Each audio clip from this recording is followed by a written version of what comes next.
Bien, Monsieur Rouillard, qui supplée Monsieur Lebris, toujours sur le même programme, préparation à emploi des forces, motif de la marine. Monsieur Rouillard. Mesdames les présidentes, Monsieur le Président, Monsieur le Ministre, Messieurs les rapporteurs, mes chers collègues, Gilbert Lebris, rapporteur titulaire des crédits de la marine, vous prie en effet de bien vouloir excuser son absence. Il m'a demandé de le suppléer et je m'acquitterai évidemment de cette tâche avec bonheur, tout en m'efforçant de relayer le plus fidèlement possible ses analyses et ses interrogations. Mais avant toute chose, je tiens à saluer l'action de nos forces armées, et notamment de nos marins, ces femmes et ces hommes qui ont choisi de consacrer leur vie au service de leur pays et de leurs concitoyens, font preuve au quotidien, nous le savons, d'un grand courage, d'un grand professionnalisme et d'un sens aigu du devoir, qu'il s'agisse en métropole, dans nos territoires ultramarins ou en opérations extérieures. Je tiens donc à leur manifester ici tout mon soutien et toute ma reconnaissance. Je souhaite également rassurer quiconque s'intéresse au débat budgétaire et singulièrement à l'effort financier de la nation au profit de nos forces armées. La diminution constatée pour 2015 sur les crédits de la marine est en réalité purement optique et résulte d'un changement de maquette budgétaire. En effet, l'ensemble des crédits du titre 2 du ministère de la Défense sont dorénavant concentrés au sein d'un programme unique. En dehors de ces mesures techniques, l'effort financier en faveur des forces navales est maintenu à environ 3 milliards d'euros en autorisation d'engagement et 1,96 milliard d'euros en crédit de paiement. Ces niveaux de ressources traduisent notamment pour la deuxième année consécutive la priorité accordée à l'entretien programmé des matériels, conformément à votre engagement, Monsieur le Ministre, ce qui est particulièrement bienvenu. Une telle dynamique est conforme à la loi de programmation militaire, qui a fait de la remontée de l'activité opérationnelle des forces un axe majeur. L'augmentation de près de 55% des autorisations d'engagement assurera ainsi le renouvellement d'importants contrats pluriannuels relatifs à l'entretien des sous-marins, des bâtiments de surface et des aéronefs.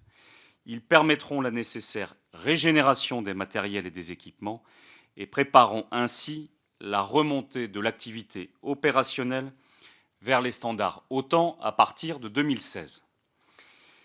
Monsieur le ministre, mes premières questions auront trait aux ressources humaines et à la rationalisation des implantations. 3 questions sur ce sujet. L'an prochain, 7500 suppressions de postes sont prévues. Quelle sera exactement la contribution de la Marine nationale dans ce domaine, sachant qu'elle reste l'armée la moins dotée en hommes? Deuxième question, cette nécessaire participation à l'effort global va-t-elle se limiter au personnel présent dans les 2 organismes qu'il est prévu de fermer, la base navale de l'Adour à Anglette, dans les Pyrénées-Atlantiques, et le commandement maritime de Strasbourg? Par ailleurs, est-il prévu d'adapter le cadencement des déflations afin de le synchroniser avec les flux d'entrée et de sortie des bâtiments dans les forces? En effet, la cible de diminution des effectifs a été déterminée compte tenu de l'entrée en service des nouveaux bâtiments aux équipages optimisés, tels que les FREMM.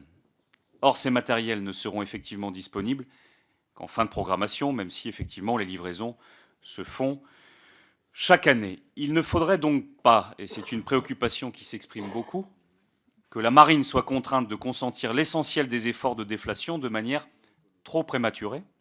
En somme, il s'agit d'honorer le contrat RH sans pour autant dégrader la tenue du contrat opérationnel. Quelques questions concernant les bâtiments qui seront désarmés en 2015.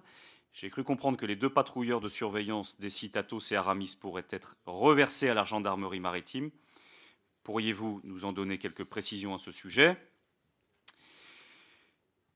Qu'adviendra-t-il des autres navires? Sirocco et Albatros seront-ils démantelés? Seront-ils revendus? Je sais que ça fait partie des discussions au sein du ministère. Et dernier point, sur l'Adroit. Conçu par l'entreprise DCNS, ce navire avait été mis à la disposition de la Marine le 21 octobre 2011 pour une durée de 3 ans. Alors qu'il devait être restitué par la Marine cet automne, la convention avec DCNS a été reconduite. Quelle est la durée de cette nouvelle mise à disposition Que se passera-t-il une fois l'accord parvenu à échéance? Puisqu'il n'est pas interdit d'espérer, pourrait-on envisager une intégration pleine et entière du bâtiment à nos forces navales? Ou plus probablement, espère-t-on une vente à l'export, puisque le navire peut désormais se prévaloir du label Sea Proven et d'une utilisation par la marine française? Merci de votre attention. Merci.